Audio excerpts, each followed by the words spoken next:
Merci, Madame. Merci aux députés qui étaient là. Merci aux associations et à tous ces gens qui œuvrent au quotidien pour leur engagement et pour lutter contre ces dérives.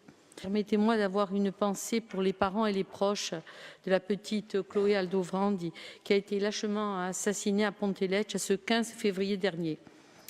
Chloé avait 18 ans. Chloé avait la vie devant elle. Elle était de cette jeunesse à qui nous devons tout. Cette jeunesse qui est pleine de promesses, cette jeunesse avec son identité, mais surtout cette jeunesse qui est la nôtre et qui est notre promesse d'avenir.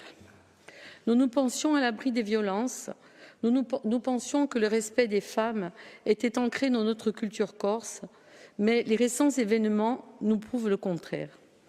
Nous aurions aimé continuer à dire que notre jeunesse était à l'abri des dérives, mais ce n'est plus le cas.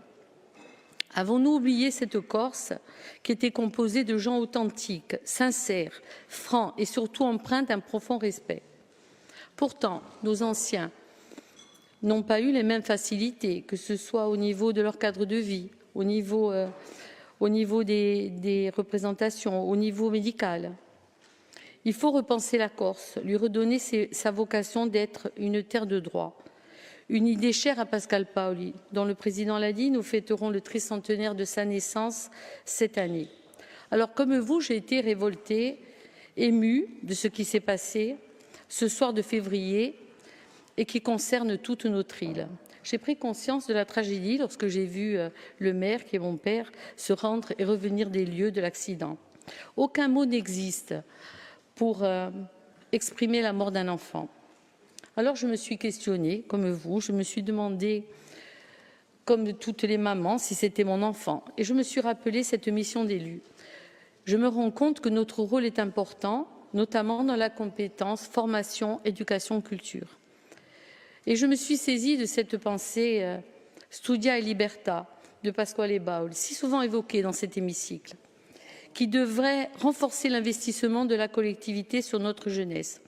Au début, Monsieur le Président, vous avez expliqué, je n'ai pas compris pourquoi c'était en fin de rapport, parce que vraiment je le posais au début, mais vos explications m'ont quand même rassurée. Je pense en effet aussi que ce volet est un véritable levier qui permettra de réduire les dérives. C'est pourquoi il est indispensable pour notre responsabilité collective aujourd'hui, après cette tragédie de ces dernières semaines et celle passée, de repenser la Corse et de lui redonner les valeurs qui lui ont fait sa force, sa réputation, l'honneur, l'audace, la rigueur, la générosité, l'hospitalité. L'ignorance est le terreau de la violence sous toutes ses formes, physiques ou économiques. Le combat contre l'ignorance se gagne par l'instruction et par l'éducation. N'oublions pas cette dimension si nous voulons parvenir à conjurer le sort. Et je crois qu'en ces temps, on a besoin de s'en souvenir. Ma conviction est que l'épanouissement et le développement de notre jeunesse dépendra de l'avenir de l'île. Plus nos enfants seront en mesure d'assumer leur avenir socio-professionnel, plus ils pourront enraciner leur culture dans cette terre. Et tout cela permettra de réduire les dérives mafieuses. Alors, dans le cadre de ces événements passés, il marque un tournant dans l'approche de notre institution, la collectivité de Corse, de sa jeunesse, de ses aspirations, de ses problématiques aussi, et de sa place dans la construction d'une société insulaire. L'enjeu est donc d'aider chaque jeune à construire son parcours éducatif et professionnel vers un avenir meilleur.